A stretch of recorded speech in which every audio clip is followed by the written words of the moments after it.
नमस्कार दोस्तों, आप देख रहे हैं राजदीप एजुकेशन। यहाँ आपकी तैयारी को चार चांद लगाने वाले प्रश्न मिलेंगे। आपका सिलेक्शन 2026 में पक्का होगा। हम यहाँ लेकर आए हैं बीपीएससी, पीआरटी, टीजीटी, पीजीटी के लिए 100 मोस्ट इंपॉर्टेंट प्रश्न। ये वो प्रश्न है जो exam pattern, previous year trend और कंसेप्ट पर आधारित है। अगर आप सच में इस बार फाइनल लिस्ट मेरी लिस्ट में अपना नाम देखना चाहते हैं तो इस वीडियो को बिना स्किप किए अंत तक जरूर देखिएगा। और जो क्वेश्चन आपको नया मिलेगा उसको क्या करिएगा कि उसको लिख लीजिएगा, कॉपी और पेन लेकर बैठिएगा। और जो आएगा तो देखिएगा आप कितना क्वेश्चन आप इसमें सही कर लें। यदि सुधार चाहते हैं तो देखिएगा क्वेश्चन हम लोग बिना देरी किए शुरू करते हैं। देखते हैं हम हिस्ट्री के प्रश्न देखते हैं, ध्यान दीजिएगा। पहला प्रश्न है, कह रहा है कि 1857 की क्रांति के संबंध में निम्न कथनों पर विचार करें। यह केवल सैनिक विद्रोह था, इसमें किसानों और जमींदारों की भी भागीदारी थी। देखिए, किसानों और जमींदारों की भी भागीदारी थी, मतलब इसमें सैनिक भी थे। तो ये कह रहा है केवल सैनिक नहीं होगा, इसका ऑप्शन आपका सही हो जाएगा। इसमें सैनिक, किसानों, जमींदारों सभी की भागीदारी थी। आगे देखिएगा, क्वेश्चन करा, अस्थायी बंदोबस्त लागू करने का मुख्य उद्देश्य क्या था? राजस्व प्राप्त करने के लिए बात था। निश्चित राजस्व प्राप्त करना, इसका आंसर भी आपका 20 सही होता है। अगला देखिएगा क्वेश्चन, 1907 का सूरत विभाजन किन दो गुटों के बीच हुआ? देखिए, यदि इसके क्वेश्चन की बात करता हूँ 1907 की, देखिए 1907 का जो अधिवेशन था यह कहाँ होने वाला था? नागपुर में होने वाला था। कहाँ होने वाला था? नागपुर में होने वाला था। लेकिन वहाँ पर उसको प्रस्तावित स्थान था, वहाँ पर रद्द करके इसको कहाँ कर दिया जाता है? इसको सूरत कर दिया जाता है। कहाँ? सूरत। इसकी कहा जाता है कि इसके अध्यक्ष कौन थे? तो अध्यक्ष थे डॉक्टर रास बिहारी घोष थे। और बात होता है कि यह अधिवेशन रद्द हो जाता है। और रद्द क्या होता है? गर्म दल और नरम दल में यहाँ पर क्या हो जाती है? फूट हो जाती है। क्या होती है? नरम दल और गर्म दल में फूट हो जाती है।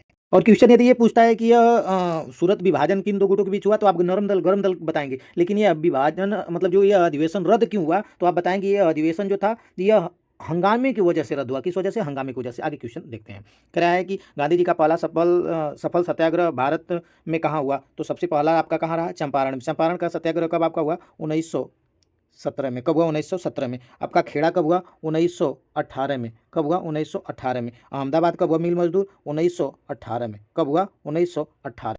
यदि यहीं पर एक क्वेश्चन और आपका बन जाता है कि बारदोली कब हुआ, तो बारदोली आपका हुआ 1928 में। कब हुआ? 1928 में। यदि 1928 बारदोली की बात करूं तो बारदोली सत्याग्रह आंदोलन का नेतृत्व कौन कर रहा था? तो आपके सरदार वल्लभ भाई पटेल ने कर रहे थे। कौन? सरदार वल्लभ भाई पटेल।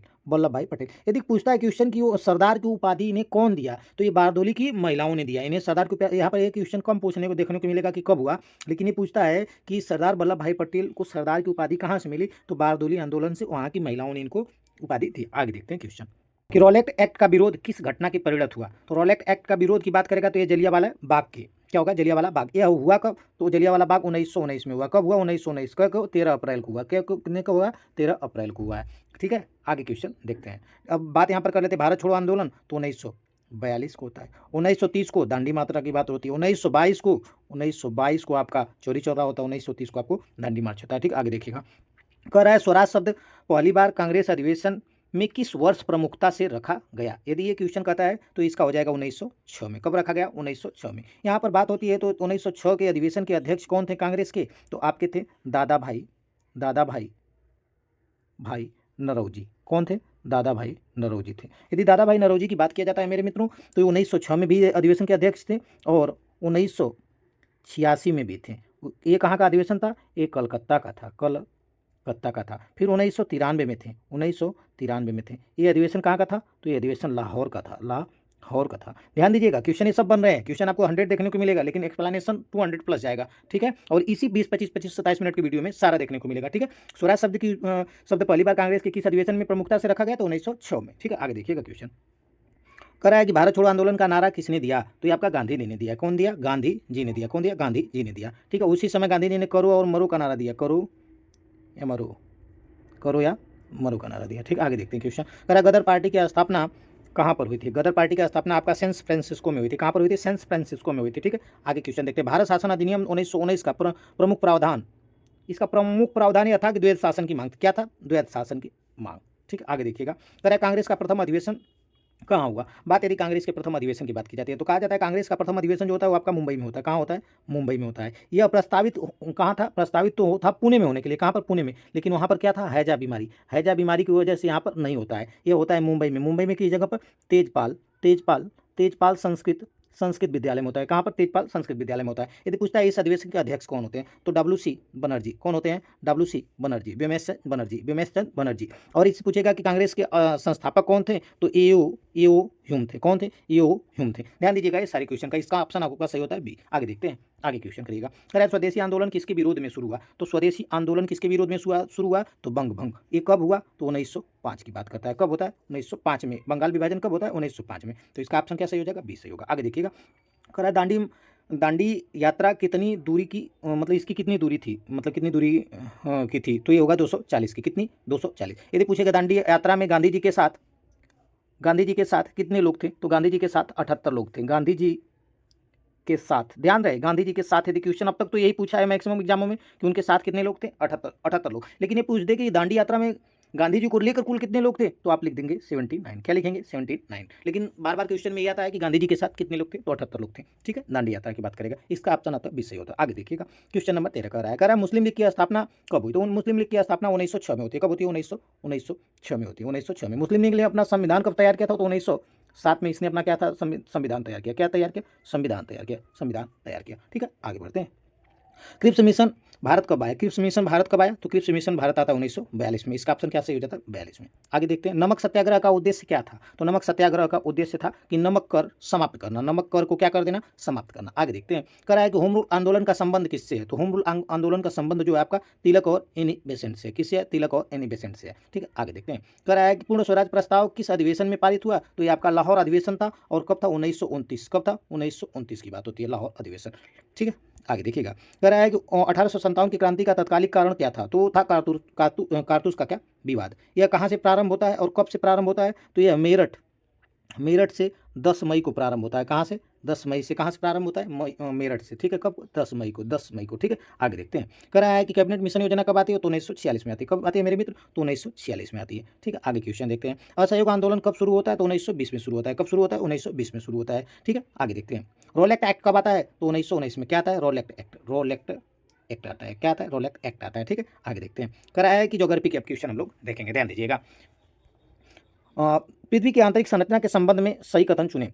भू भू प्रॉपर्टी की मोटाई महासागरों के नीचे कम होती है। मेंटल का अधिकांश भाग ठोस अवस्था में। तो इसका ऑप्शन आपका सही जाएगा। ये दोनों सही है। कह रहा है कि मोटाई महासागरों के नीचे क्या होती है? कम होती है। अधिकांश भाग ठोस अवस्था में होता है। ये भी सही है। इसका ऑप्शन आपका सी सही होता है। आगे देखिएगा, कह रहा है कि हिमालय पर्वत के निर्माण का मुख्य कारण क्या था? हिमालय पर्वत के निर्माण का मुख्य कारण क्या था? तो आपका हो जाएगा प्लेट विवर्तन का। क्या हो जाएगा? प्लेट विवर्तन की। कह रहा है कि भारत की अधिकांश नदियाँ किस प्रकार की हैं? तो अधिकांश नदियाँ जो है ये आपका पूर्ववर्ती हैं। कैसे हैं? पूर्ववर्ती हैं। आगे देखिएगा, कह रहा है भारतीय मानसून का आगमन सर्वप्रथम कहाँ होता है? तो ये आपका कहाँ होता है? तो ये होता है केरल के तट पर। कहाँ होता है? केरल के तट पर होता है। ठीक है, आगे देखिएगा, एल नीनो का प्रभाव सामान्यतः भारतीय मानसून पर क्या, मतलब भारतीय मानसून पर क्या डालता है? तो यह क्या डालता है भैया? तो यह सूखा का, एल नीनो का समझिएगा, ये सूखा का प्रभाव डालता है। काली मिट्टी कपास के लिए बेहतर होती है। किसके लिए? कपास के लिए बेहतर होती है। तो ये कह रहा है कि मुख्यतः किससे हुआ है? तो ये आपका हुआ बेसाल्टिक लावा से। किससे हुआ है इसका निर्माण? बेसाल्टिक लावा से। और यह कपास के लिए क्या होती है? उपयुक्त होती है। क्वेश्चन बार बार आता है, समझिएगा, आपके एग्जाम की दृष्टि से बहुत ही महत्वपूर्ण।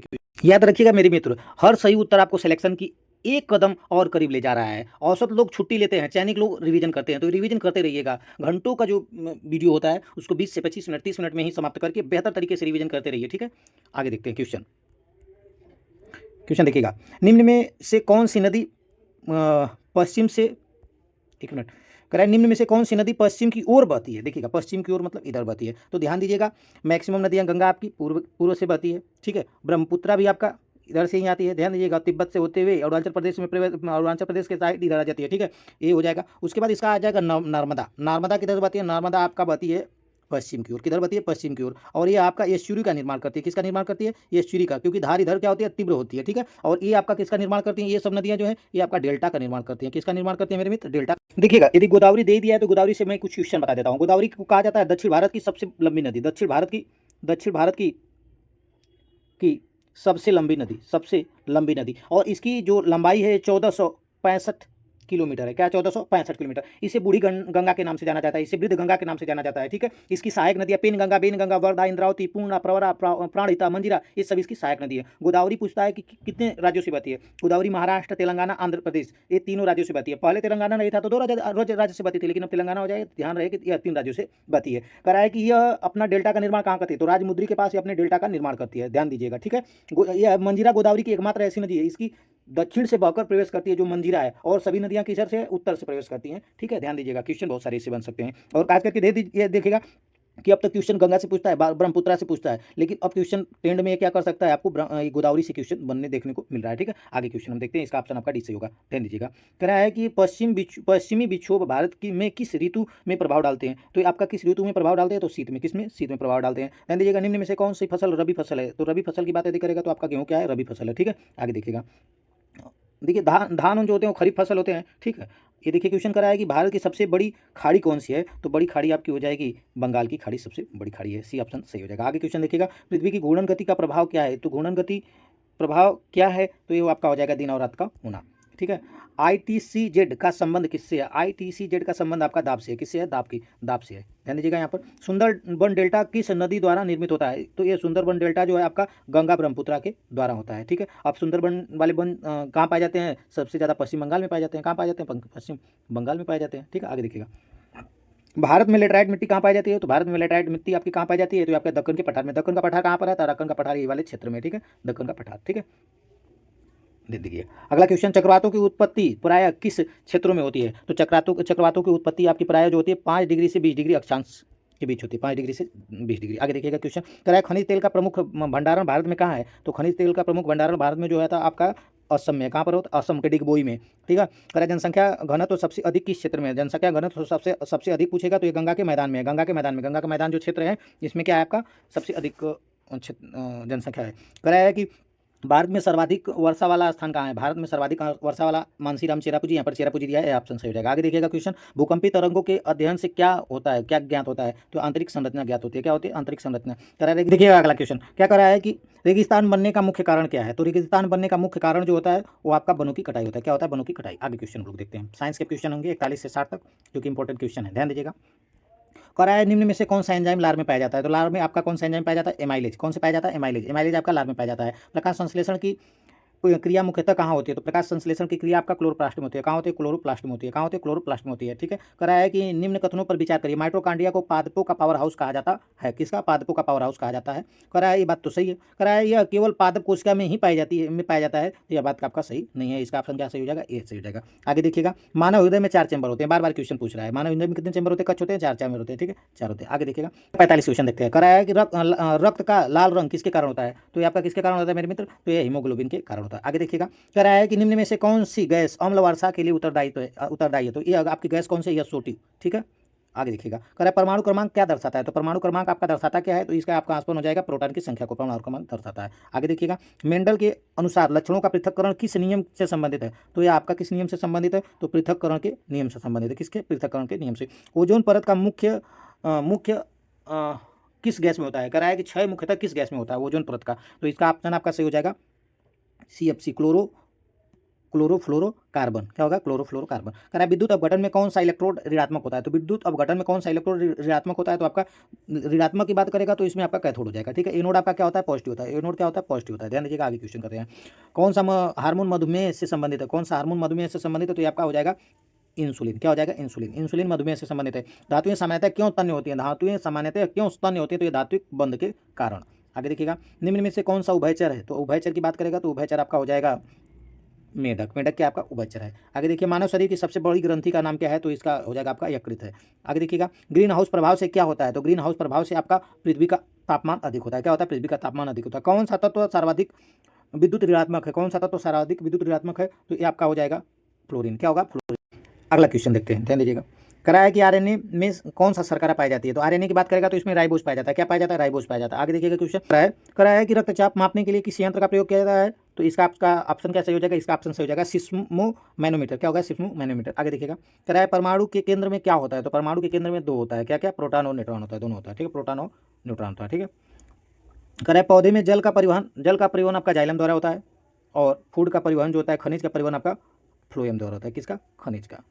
ठीक है, आगे देखिएगा। ठीक है, देखिएगा अब हम लोग ये फिजिक्स का 61 से 80 तक क्वेश्चन को देखते हैं। देखिएगा, इसमें पहला क्वेश्चन क्या कहता है, पहला क्वेश्चन कहता है कि द्रव्यमान इसका क्या है, वो कि वस्तु का द्रव्यमान जो है यम आपका 2 kg है। एफ आपका क्या है, बल पूछ रहा है, एफ आपका 10 न्यूटन है। त्वरण पूछ रहा है, एक्सेलरेशन को पूछ रहा है, तो यह बराबर क्या होता है, यम ये होता है। क्या होता है? M A. तो एफ की वैल्यू दिया है आपका कितना? 10 न्यूटन बराबर एम की वैल्यू 2 दिया है, 2 किलो दिया है, गुणे आपका एक्सेलरेशन कितना दिया है? एक्सेलरेशन पूछ रहा है, ठीक है, एक्सेलरेशन पूछ रहा है। तो एक्सेलरेशन की वैल्यू क्या हो जाएगी? तो ये बराबर 10/2, तो 2 पाँचे 10। इसका आंसर क्या हो जाएगा? 5 मीटर प्रति सेकेंड स्क्वायर। ऑप्शन क्या है इसका? 20 सही हो जाएगा। आगे देखिएगा क्वेश्चन।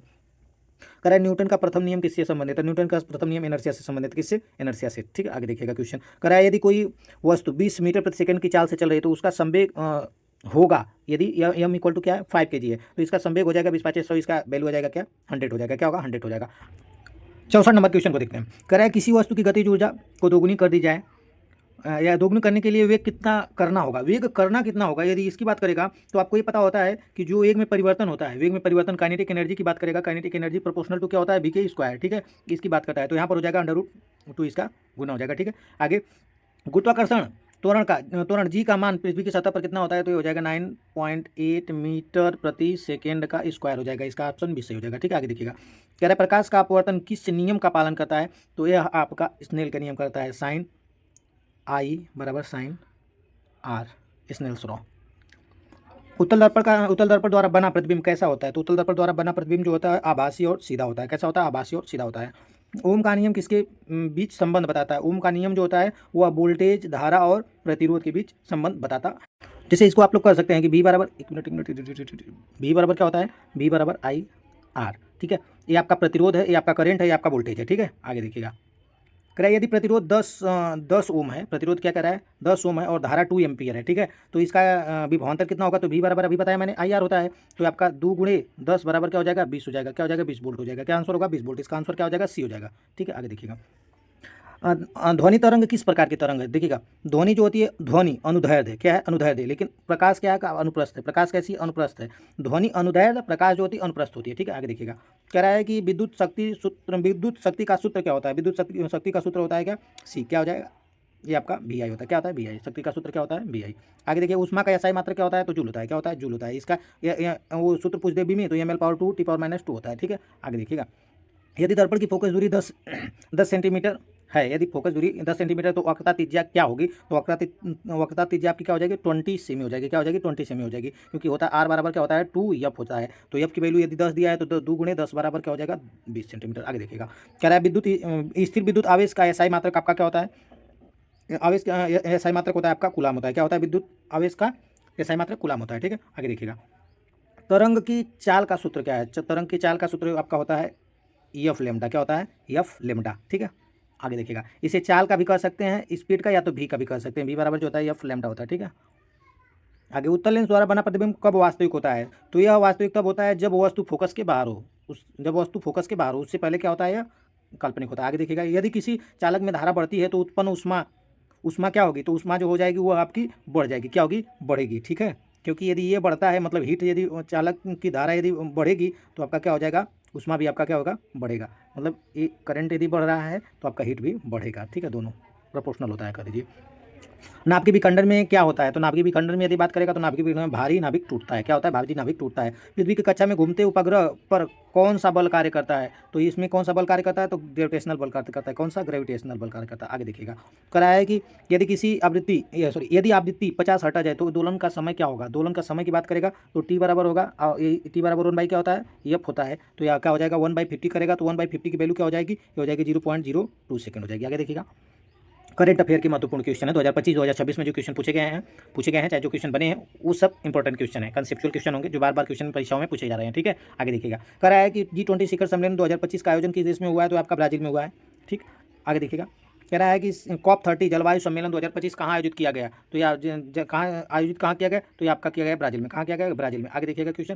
कह रहा है भारत का पहला ग्रीन हाइड्रोजन मिशन किस मंत्रालय के अंतर्गत आता है? तो ये आपका किस मंत्रालय के अंतर्गत आता है? तो आपका नवीन एवं नवीन ऊर्जा मंत्रालय के अंतर्गत आता है। कह रहा है कि 2026 ICC T20 विश्व कप की मेजबानी कौन करेगा की बात कर रहा है? तो ये आपका कौन कर रहा है? आपका भारत और बांग्लादेश। आगे 2025 में भारत का कौन सबसे बड़ा सौर ऊर्जा पार्क किस राज्य में स्थापित हुआ? तो यह स्थापित किस राज्य में हुआ? तो राजस्थान में स्थापित हुआ। किसमें सौर ऊर्जा पार्क कहाँ पर सबसे बड़ा है, मतलब स्थापित हुआ है? तो आपका राजस्थान में। अगला क्वेश्चन देखिएगा। भारत ने 2025 में किस देश के साथ कंडक्टर समझौता किया है? तो आपका अमेरिका के साथ। किसके? अमेरिका के साथ। अगला क्वेश्चन, हाल ही में इसरो ने किस मिशन के तहत चंद्रमा पर सैंपल रिटर्न की योजना घोषित किया है? तो ये आपका हो जाएगा चंद्रयान 4। कौन होगा? चंद्रयान 4। आगे क्वेश्चन देखते हैं। कह रहा है ये 2025 में एशियाई खेलों का आयोजन कहाँ प्रस्तावित था? तो ये आपका प्रस्तावित था कहाँ पर? नोगोया में। कहाँ पर? नागोया में। आगे देखिएगा, कह रहा है कि भारत के डिजिटल भुगतान यूपीआई को 2025 में किस देश में लॉन्च किया गया है? तो ये किस देश में लॉन्च किया है? तो श्रीलंका में लॉन्च किया गया है। श्रीलंका में लॉन्च किया गया। आगे देखिएगा, कह रहा है 2025 में नोबेल शांति पुरस्कार किस विषय से संबंधित प्रयासों के लिए दिया गया? तो ये आपका दिया गया किसके? जलवायु परिवर्तन। किसके? जलवायु परिवर्तन के लिए। कह रहा है भारत की पहली बुलेट ट्रेन परियोजना किस मार्ग पर बन रही है? पहली बुलेट ट्रेन परियोजना किस मार्ग पर बन रही है? तो मुंबई से अहमदाबाद को बन रही है। कौन सी? मुंबई से अहमदाबाद। 2025 में ब्रिक्स में नया सदस्य कौन जुड़ा है? तो आपका कौन जुड़ा है? इसमें सऊदी अरब जुड़ा है। ब्रिक्स में कौन जुड़ा है? सऊदी अरब जुड़ा है। ठीक है, आगे देखिएगा, भारत की नई शिक्षा नीति यानी नीति 2020 कब लागू हुई? तो 2020 में लागू हुई। कब लागू हुई? 2020 में लागू हुई। आगे देखिएगा, कराया 2025 में किस भारतीय राज्य ने समान नागरिक संहिता यूसीसी लागू की? तो यहाँ पर कौन सा लागू किया है? तो आपका उत्तराखंड हो जाएगा। कौन हो जाएगा? उत्तराखंड हो जाएगा। ठीक है, उत्तराखंड। ठीक, आगे देखिएगा, कराया कि भारत की सबसे लंबी नदी जल परिवहन परियोजना किस नदी पर आधारित है? तो ये आपका गंगा पर आधारित है। किस पर आधारित है? गंगा पर आधारित। आगे देखिएगा, कराया कि 2025 में भारत का रक्षा बजट लगभग कितने लाख करोड़ रुपए पार कर गया है? तो ये कितने लाख करोड़ पार कर गया है? तो आपका हो जाएगा लगभग 6 करोड़। कितना? 6 करोड़। आगे देखिएगा, 2025 में किस भारतीय वैज्ञानिक को वैश्विक जलवायु पुरस्कार मिला है? तो किसको मिला है? तो आपका ये आपका क्या हो जाएगा? अच्छा, ये 2025 का है ना। देखिएगा, यदि 2025 की बात करेगा तो किस भारतीय को मिला है? तो ये आपका सुप्रिया साहू। किसको? सुप्रिया साहू।